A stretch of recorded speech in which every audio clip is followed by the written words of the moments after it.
The exact moment I knew the company was sliding into hell wasn't some dramatic boardroom blowup or a surprise layoff. It was when Dylan renamed the operations Slack channel to Vibe Central Call Me Hand. I was triple-checking federal compliance tags on our patent updates, while someone named Sash from BizDev asked if we could turn the monthly audit into a TikTok series. That's not satire. That was Tuesday. By the time Friday rolled around, I'd already done 3 people's jobs, including rewriting a botched client renewal packet that had somehow replaced our legal footer with a link to Dylan's personal blog. I'd fixed it, quietly. No applause, no bonus. Just another sticky note in the corner of my monitor labeled Dylan's disasters, fix later. And I was going to let it all slide. Really, I was. I've survived founders who chain vaped through all-hands meetings and PMs who cried over Jira boards. I don't get rattled. I'm Brenda Simmons, the quiet pillar, the one who'd been with the company since the second espresso machine had to be crowdfunded by interns.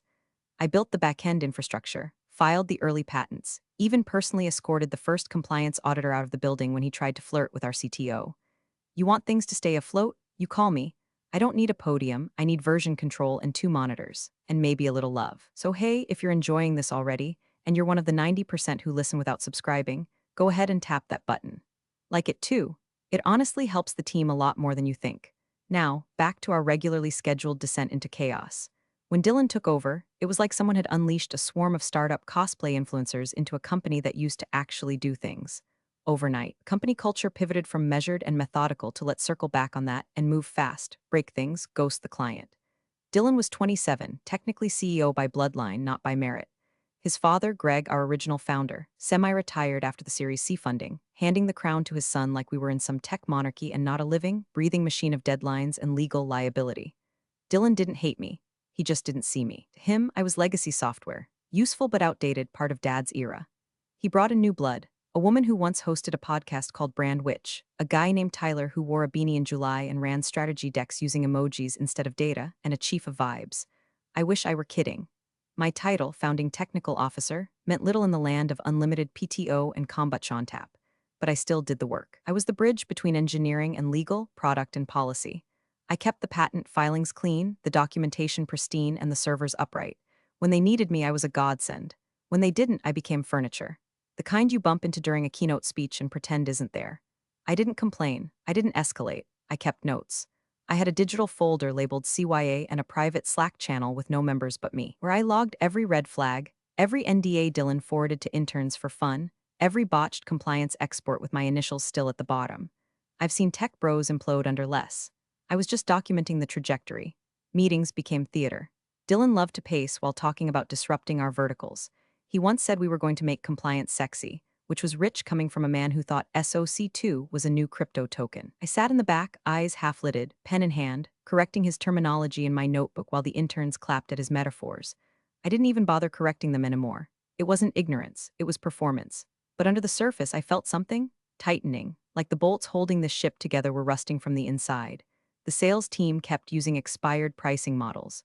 The CTO was exploring other projects and stopped showing up to stand-ups. Last 2 engineers who understood our core infrastructure had left quietly, and no one noticed because no one looked. No one except me. Then came the chatter. Dylan mentioning restructuring. A new org chart where my name was suddenly missing from the exec slide but still listed in legacy resources. The whispers in HR, the strange silence in the ops thread. One day I logged in and saw my permissions downgraded on 3 internal tools. No explanation. Just a quiet, bureaucratic muting. But I didn't panic. I updated my backups. I reviewed the agreement I'd signed with Greg a decade ago, the one nobody talks about because they assume old paperwork stops mattering after IPOs. That's where I found it again. Article Roman 4, Section 2F. A little clause with big teeth. The founding technical officer cannot be removed without unanimous consent of the board. A relic, but a binding one. I reread that line maybe 20 times. Not because I doubted it, but because I knew Dylan would. And when he did what he was about to do, I wouldn't scream or beg or whine on LinkedIn. I'd let the paper speak. The email hit my inbox at 6:03 p.m. No subject line warning, no discreet CC, no call beforehand. Just from Dylan R. Subject, cleaning house, body. Effective immediately, Brenda Simmons is no longer with the company. Thank her for her service and are excited to make space for new blood. Hash new era, I read it 3 times. I stared at it like it was written in Sanskrit, then I noticed the timestamp. Friday night, classic, no one around, no pushback, no follow-up, a surgical ghosting. The kind of move a coward thinks looks brave. And then the Slack channels began to flicker. My name vanished from engineering heritage, then from legal bridge, and finally from exec only. One by one, the lights started going out. I still didn't say a word. Instead, I stood up, walked to the supply cabinet, grabbed the box I'd labeled if the day ever comes, and began placing my things inside it. The handwritten compliance notes, the original R&D flowchart I'd drawn on printer paper in 2014, the mug from the first hackathon, the one Greg spilled Red Bull into and called holy water, and my backup drives. I kept one of those drives updated weekly. The other was set to archive everything related to patents, legal handoffs, and security protocols. I didn't even flinch, just unplugged them like I was wrapping up another Friday. And then I tried to badge out. The red light blinked, denied, tried again. Same thing. Third time, nothing. The security guard, new, young, trying not to look spooked, gave me a shrug like, I don't want to be part of this, ma'am. I walked around to the side exit where they hadn't updated access yet and stepped into the parking lot as the lights inside flickered to after-hours mode. No one followed, no one called. Dylan didn't even have the spine to speak to me in person. No exit interview, no final meeting, not even a pretense of protocol, just vibes and a hashtag. I sat in my car for a full minute before turning the key. I wasn't angry, not yet. Anger's a secondary emotion. What I felt was closer to clinical awareness, like spotting a virus in your bloodstream and calmly logging the symptoms. I'd seen Dylan chip away at stability for months, messing with hiring pipelines, approving shady budget shifts, whispering to VCs that we were outgrowing our legacy systems like I was a printer on its last cartridge. He didn't just fire me. He erased me, with the confidence of someone who's never been held accountable a day in his life. Dylan made a mistake. He assumed I was a relic. He assumed my silence was surrender. He assumed no one would care or remember that buried in the bones of this company was a clause so sharp it could cut him in half without anyone raising their voice. I got home by 6:41, made tea rooibos, sat at my kitchen table with the overhead light on, humming, pulled out the thick folder from my file cabinet, black binder, gold clip, tabs labeled founding docs, bylaws, gov, structure, and protections. There it was. Article Roman 4, Section 2F. The founding technical officer shall not be removed without unanimous consent of the board. It was signed. Notarized, dated. The ink still crisp like the paper knew it would one day be a weapon. I didn't even write a cover note. Just snapped a photo of the clause, attached it to an email, and typed two things into the subject line. Subject, per Article Roman 4. Section 2F2, lead counsel at Blackstone Venturescom hit send. Then I closed the laptop. No post, no tweet, no rage spiral. I wasn't about to walk into the trap of making noise while he made moves. That's what amateurs do. Noise is for people without proof. Me, I had the clause. And while Dylan spent the weekend high-fiving his buddies over beers, talking about cleaning house, the walls of that very house were already starting to hum. The air changed. The temperature dropped, because whether he knew it or not, he hadn't fired me. He'd lit a fuse. The drive home was a kind of meditation. Engine humming, dashboard lights soft, no music. Just me, the sound of tires on asphalt, and the flickering thought that I'd just been erased in public by a man whose greatest professional achievement was inventing the phrase synergy sprint. I didn't call anyone, didn't text. The world would assume I was packing boxes and crying into HR's voicemail. But I wasn't mourning a job. I was calibrating. I'd built this company's nervous system. I knew where every nerve ended and where it would hurt the most to press. I knew which servers logged what, which policies required whose signature, which investor clauses were still live, and which ones expired when Greg's retirement papers went through. I knew that under every champagne-soaked leadership transition was a web of contracts signed by hands that never read the fine print. And in that fine print, buried like a live wire, was my protection. By the time I pulled into my driveway, the sky was bruised purple. I poured another cup of tea, laid my laptop on the table, and opened my personal archive. The folder was labeled Founding Docs Backup. Inside, subfolders: governance, patents, insurance, IP assignments, shareholder agreements. I'd scanned every document myself. It wasn't paranoia, it was survival. Every time a new investor came on board, I made sure nothing in those pages changed. People forget, but paper doesn't. There it was, Shareholders Agreement V1.2 executed copy, signed by all 5 founding members, including Greg himself. I clicked through the annotations until I found the line I'd memorized years ago, Article Roman 4. Section 2F, the founding technical officer shall not be removed or reclassified without unanimous consent of the board of directors. I leaned back, lips curling slightly. That clause wasn't ceremonial. It existed because Greg once joked that he trusted me more than the board, and I'd replied, then put it in writing. He did. Dylan had never read it. I'd bet my next paycheck, if I still had one, he didn't even know it existed. That's the thing about inherited power. You think you own the house, but you never check if the foundation belongs to someone else. So I did what I do best, documented. I took a photo of the clause, clean and centered, no commentary, no flair. Then I opened a blank email, addressed it to lead counsel at Blackstone Venturescom, the law firm representing our largest investor, and attached the photo. Subject line per Article Roman 4, Section 2F. That's it. No body text, no threats, no sign off, just the clause and silence. Then I hit send. I sat there watching the little message sent notification vanish into the ether. No rush of adrenaline, no relief, just the same calm that settles in before a thunderstorm, because I knew what would happen next. Legal would forward it to the investor team. They'd pull the original docs from their archive. They'd verify the signatures. Then, sometime between now and Monday morning, phrase potential governance breach would start floating through inboxes like smoke before a fire alarm. Dylan thought I'd disappear quietly, that I'd fade out like old code, replaced by someone with a tick-tock presence and a ring light. But he forgot that in a company built on contracts, words are weapons, and mine were already loaded. I closed my laptop, turned off the lights, and stared at the reflection in my kitchen window. Behind my shoulder, the glow of the screen faded out completely, leaving just me in the dark. I wasn't nervous, I wasn't bitter, I wasn't even angry anymore. I was steady like a metronome, like I'd been waiting for this song to finally reach the downbeat. I poured another cup of tea, Rooibos again, then almost absently opened my notebook and wrote one line at the top of a fresh page, unfired on paper. It looked clean, simple, elegant. By morning, that line would stop being a thought. It would become a fact. By Saturday morning, Dylan was already throwing himself a victory parade. On Slack, he posted in the Leadership Corner channel, "Time to clean up Dad's mess-flexed biceps, new era incoming." No mention of me. No mention of the fact that the so-called mess had kept this company solvent, compliant, and unsued for the better part of a decade. Just dopamine-fueled one-liners and emojis. The interns applauded with heart reacts. The rest of the senior team went conspicuously quiet. I watched it unfold from my couch, sipping coffee that didn't taste like burned startup dreams. My access to Slack was gone, of course, but I still had a few windows open before the systems team fully purged my sessions. I saw the thread. I saw Dylan's little selfie at some overpriced rooftop bar later that night, clinking glasses with some VC analyst who looked 12 and wrote "Fire big moves ahead" under the post. Dylan captioned it, "New era ops cleanup no dead weight." It was cute, and by cute I mean grotesquely short-sighted. Because right around the time he was double-fisting margaritas, I got a quiet ping in my inbox.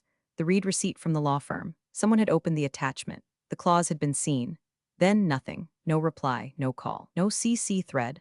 Just a silence that said, "We're checking something before we speak." That's the thing about lawyers. The more serious it gets, the quieter they become. I spent Sunday in my garden, pulled weeds, trimmed the roses, let the inbox sit. I didn't refresh it. I didn't chase an update. That's not how leverage works. You don't beg for recognition when you're holding the pin to a grenade. Monday morning, I checked my work calendar out of habit. Technically, I shouldn't have had access anymore. But the IT team, God bless them, was sloppy and overworked, and no one had revoked my backup calendar sync. That's when I saw it. Board session urgent compliance discussion. Attendees: Dylan, lead counsel; Greg, founder; Series B rep, CFO, HR. Time: Monday, 3 p.m. No agenda details. Just that single line, urgent compliance. That's how you know someone's spooked. Word urgent only shows up when an investor starts asking questions that can't be answered with buzzwords. I imagined the boardroom. Sleek wood table, overpriced water bottles, someone nervously shuffling papers while Dylan tries to look confident. Greg would be there, mostly silent, disappointed in a way only a father who let his kid burn down his legacy can be. The Series B rep, I'd met her. Sharp as a blade and allergic to chaos. She'd see the clause. She'd see the timestamps. She'd see the gap between Dylan's announcement and the actual vote that never happened. I wasn't in the room. I wasn't on the call. I wasn't in the building. And yet I was everywhere. I was in the bylaws. I was in the Slack logs. I was in the compliance schedule. I was the name on the IP portfolio that made half the company's valuation real. And now, I was the one variable that had been moved without permission. Dylan had made himself the hero of a PowerPoint fantasy. But I was the footnote with legal teeth. My phone stayed silent. I didn't expect anyone to reach out before the meeting. No one wants to admit they forgot the one person who understood how the bones of this place were welded together. They wanted to believe I was just some old process dinosaur who'd quietly move on. They didn't realize they'd fired a structural beam. Beams don't scream when you kick them, they just wait for the ceiling to fall. I opened a new note. Title: Board Fallout Predictions. Greg will stay neutral until liability is clear. Dylan will blame HR, legal, then me. Series B rep will request all documentation within 24 hours. Legal will start digging through Slack logs, HR timestamps, and vote records. The word breach will appear no later than 3:27 p.m. By 2:55 p.m., I'd already received a calendar ping on my personal account. Compliance document access request for review. No sender name, just an anonymous DocuShare link. They were checking the paper trail, and the thing about trails, they all lead somewhere. They started the meeting exactly at 3 p.m. because that's what people do when they're about to pretend everything's fine. On the surface, tidy Zoom squares, bottled water condensation beating in a quiet, air-conditioned boardroom, investors wearing that facial expression that screams I'm withholding judgment but barely. Underneath it, a bomb ticking down. The lead investor's lawyer, Harrison Cray, gray suit, zero charm, didn't even bother with pleasantries. No thanks for making the time, no soft intro. Just held up a crisp, single sheet of paper and said, before we begin, I'd like to read one clause aloud for the record. Dylan, already leaning back in his chair like he was auditioning for a documentary about visionary sons, raised an eyebrow and sipped from a drink that definitely wasn't water. Sure, go ahead, he said, with that breathy chuckle people use when they still think they're in control. Harrison didn't look at him. He read, Article Roman 4, Section 2, F. The founding technical officer shall not be removed or reclassified without unanimous consent of the board of directors. Silence, one beat, two. Greg, the CEO, Dylan's father, was present technically. His Zoom window was on mute, camera slightly angled, chin resting on one hand. He didn't blink, he didn't speak. Dylan's posture didn't shift, but his grip on the glass tightened. That sounds like a formality, he said, trying to laugh. I mean, we're not really leaning on those old clauses anymore, right? Isn't that from the first version? Wrong move. Series B rep, Dana Reeves, looked up from her notepad like a hawk spotting a limp mouse. We're bound by executed agreements, Dylan, she said, voice flat as concrete, not vibes, more silence. Greg finally unmuted his mic. I didn't vote, he said quietly, not as an accusation, more like a regret. Dana's gaze didn't leave Dylan. Did anyone, Harrison, already flipping the paper over, answered for them? There is no record of a vote, no board minutes, no HR documentation, no official termination notice with director approval. In fact, he pulled another sheet from his binder. Ms. Simmons' share class includes contingent protections tied to breach of governance protocol. Specifically, she's entitled to both reinstatement and liquidated damages in the event of unlawful removal. Wait, Dylan began, but Dana cut in. Did you remove her without a vote, Dylan? He faltered. Well, technically, I issued a notice, but that was more symbolic. No internal morale symbolic? Dana said, her voice now cold enough to fog glass.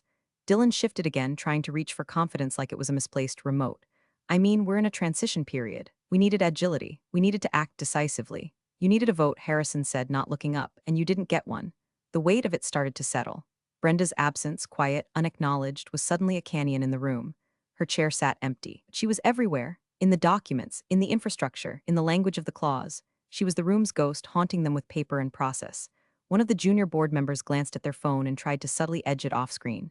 Greg leaned back and sighed. Dana turned to HR, who looked like she wanted to melt into her chair. I assumed, HR began. There's no assumption in governance, Harrison replied. There is process. Dylan's jaw twitched. So what? Just going to undo everything? She's back because of a line in a document? Dana leaned forward. She never left. That's when it hit him. You could see it in the way his shoulders dropped an inch, his eyes flickered, his breathing changed. This wasn't a PR firestorm. This wasn't just going to be a Slack apology and a new ops manager named Dakota. This was a breach. And Brenda hadn't sent a single word beyond that email. She didn't need to. She had clause 2F. The boardroom went quiet again, not the stiff, corporate kind of silence. This one had heat behind it, the kind that simmers right before something breaks, the kind that makes people feel watched. Because the truth had finally landed, and it made a sound louder than any scream. She hadn't been fired. She'd been betrayed on paper, and the paper was fighting back. Can you show us the record of the vote? Harrison asked, voice still level. But now with that razor-thin edge lawyers get when they smell blood in the water. Dylan blinked. What do you mean record? It was a leadership call, a decision. We didn't, he paused, realizing mid-sentence just how thin the ice was. Harrison didn't blink. To remove an executive officer under Clause 2F, you need a unanimous board vote. The bylaws require minutes, notification. A quorum, any of that ring a bell. Dana crossed her arms and glanced toward the far end of the conference room. So you're saying there's no vote? No email? No record of board consent?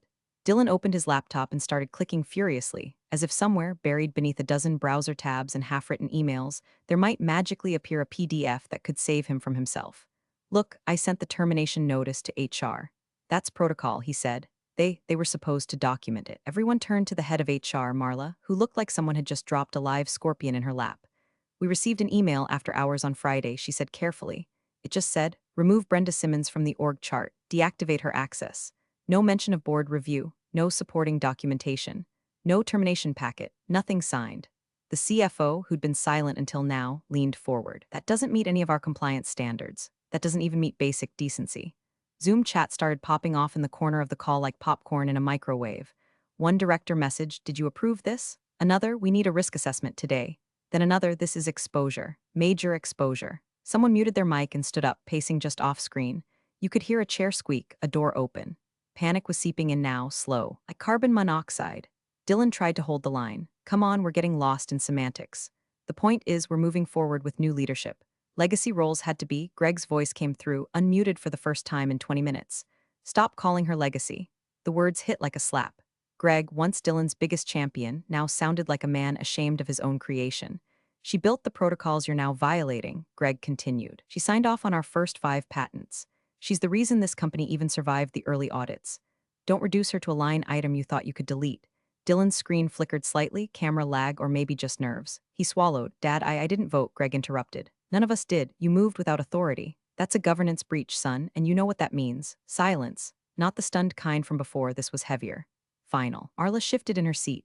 Also, compliance logs confirm that there was no formal HR workflow initiated. No severance paperwork, no meeting scheduling, no offboarding protocol. Just a manual badge deactivation order, timestamp 6:12 p.m. Friday. That's it, and the Slack post? Dana asked. Marla nodded, came 4 minutes later. Public, unapproved. Harrison sighed, leaned back in his chair, and folded the printout in half. Without a vote. The termination is invalid, he said simply. Everything that followed is now potentially reversible or worse, liable. Dylan finally stopped typing. His hands just hovered over the keyboard, frozen. The air around him seemed to get thicker. His face, once smug and flushed with rooftop tequila and hashtags, now looked pale, pinched, because he finally understood. Brenda didn't have to speak. She didn't leak anything, didn't send a single dramatic email, didn't call a reporter or post on LinkedIn with a crying emoji and a paragraph about betrayal. She just forwarded a clause, and now the board was unraveling. His father had turned. The investors were whispering. Legal had nothing to work with. And somewhere, probably in her kitchen, probably with a cup of tea, Brenda Simmons was watching it all fold in on itself, calm as ever. Because silence isn't weakness when the paperwork screams for you. And Dylan was about to learn what it really meant to clean house, when the foundation sues you back. Harrison unfolded a second sheet from his binder and smoothed it out like he was preparing a surgical instrument. The room had fallen into the kind of silence where even the ambient noise, the faint hum of HVAC, the distant buzz of a phone, sounded intrusive. He tapped the paper with one finger.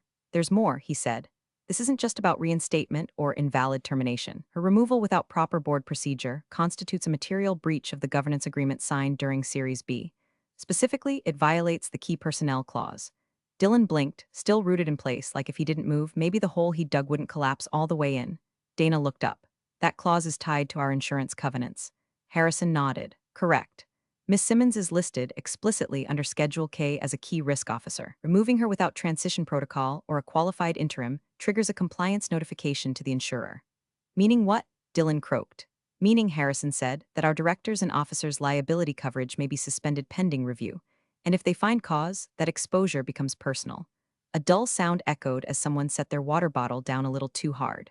One of the junior board members leaned forward, hands folded, face pale. But Harrison wasn't done.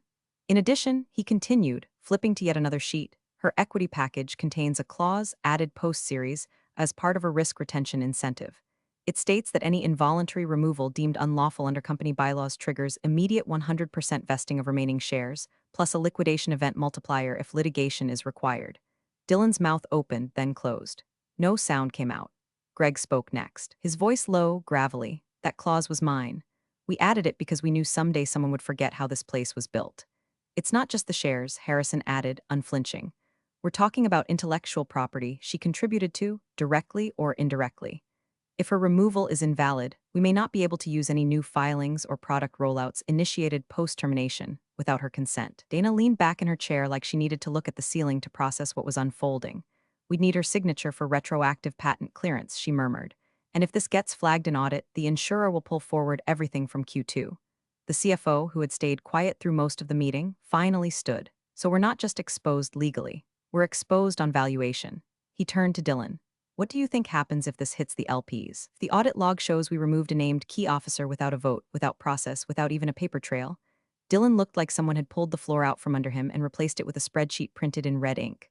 I didn't know, he mumbled. I didn't see that clause. I thought you thought? Greg snapped. You thought this was a brand refresh, not a governance structure. Dylan tried to speak, but Greg kept going. You wanted to make a statement? Congratulations. You just exposed us to a multi-million-dollar compliance breach, a class of unvested shares we now owe in full, and a risk officer claim that could kill half our contract eligibility. Marla, from HR, looked like she was trying to sink into her chair. What do we do? Harrison answered quietly. We stop the bleeding. We acknowledge the breach. We reinstate her immediately. And we pray she's in a forgiving mood. Is she litigious? One of the investors asked. Dana answered that one. She doesn't have to be. She's methodical, and she has every document we're now scrambling to find. Dylan stared straight ahead. She sent one email. Greg nodded, and she didn't need to send another. That's the difference between a founder and a fraud. Dylan's hands were shaking, just enough for me to imagine it through the screen. That was always the thing with him. He only planned for applause, never for silence. And now the silence around my name was deafening. I wasn't in the room, but I was in the clauses. I was in the architecture. I was in the risk tables, the patent index, the retention metrics, the early voting share class no one double-checked before swinging an axe. I wasn't gone. I was everywhere. And the more they dug, the more they'd realize, you can't fire the blueprint. The next name in the Zoom waiting room wasn't someone you wanted to see unless you were filing a claim or receiving one. Trish Holleran, Senior Risk Counsel, Calix Insurance Group. Black suit, dark lipstick, unreadable eyes. Dana let her in with a sigh that practically fogged the camera. Thanks for joining us, Miss Holleran, Harrison said, standing up to give her the floor, as though the mere presence of insurance counsel had sucked all oxygen from the room. I'll be brief, Trish said, scanning the screen. As you're aware, under the Series B Key Personnel Agreement, Ms. Simmons' removal required procedural compliance with outlined governance steps.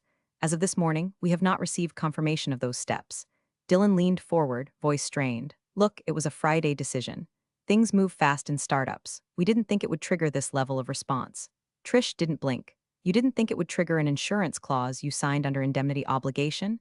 Harrison cleared his throat and handed it off. We've reviewed the documentation. There was no board vote, no minutes, no documented motion or signed resolution. The CFO, pale and increasingly quiet since the last call, finally spoke up. We never saw a termination vote on the agenda. Not once, not even informal approval, Trish asked. Nothing, the CFO said. I checked every calendar, every board recap, every note. Her name just disappeared. Trish turned slightly. So, who authorized it? Dylan started to open his mouth, but Trish held up a hand. Not interested in opinion. I want names, I want timestamps. HR, who had been silent for 10 straight minutes, finally squeaked out, we received an instruction at 6:05 p.m. No accompanying files, just a Slack message that said, remove Brenda. Immediately, legacy roles must go. Trish turned to Dylan.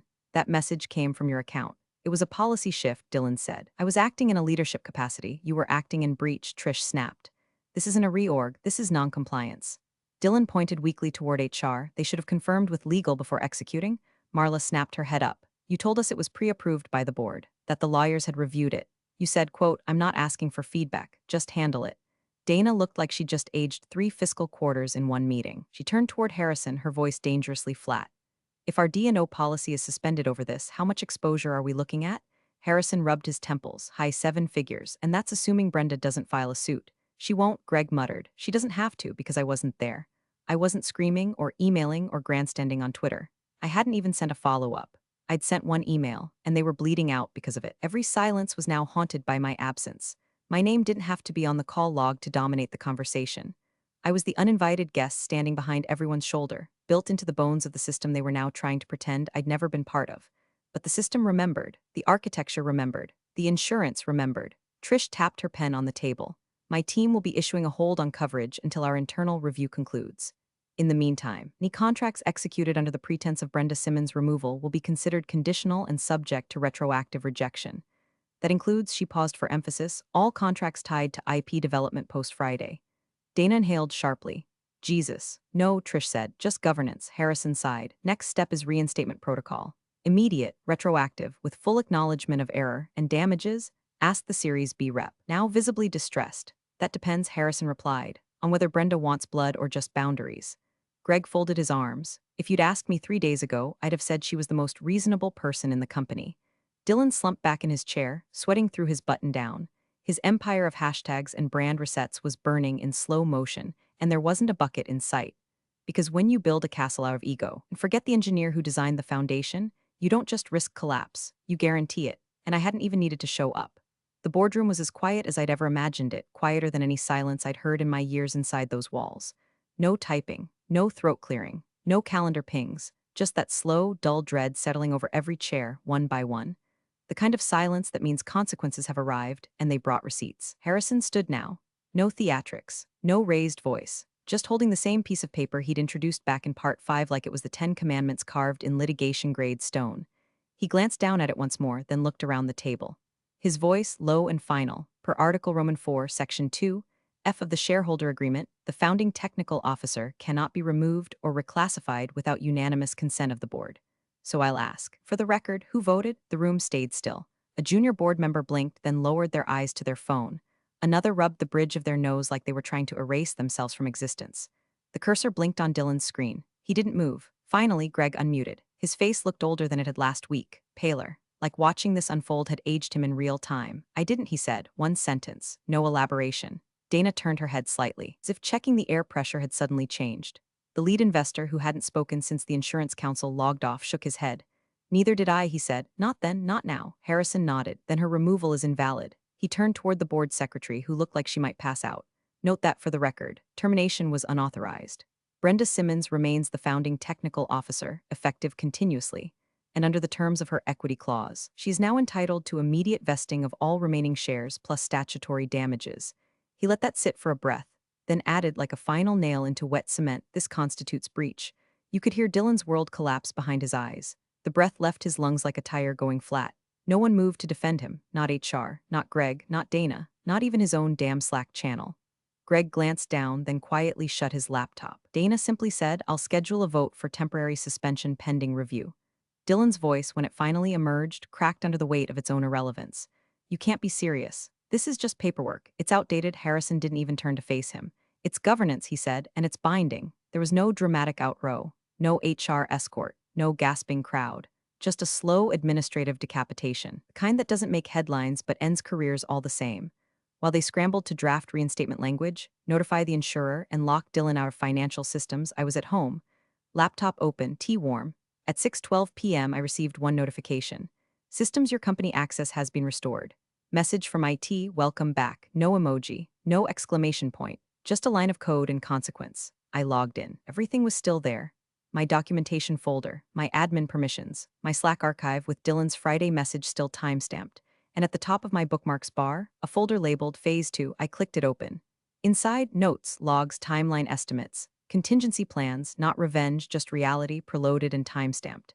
Because I knew this moment would come. Maybe not this week, maybe not this way, but it was always coming. Not because I wished it into existence, because Dylan earned it. I didn't raise my voice. I didn't leak screenshots or write a manifesto. I enforced the rules. I let the silence speak, and the silence roared. Big thanks for watching, you sneaky seniors. Subscribe to keep the coffee pot brewing revenge. Your ex-colleagues won't know what hit him.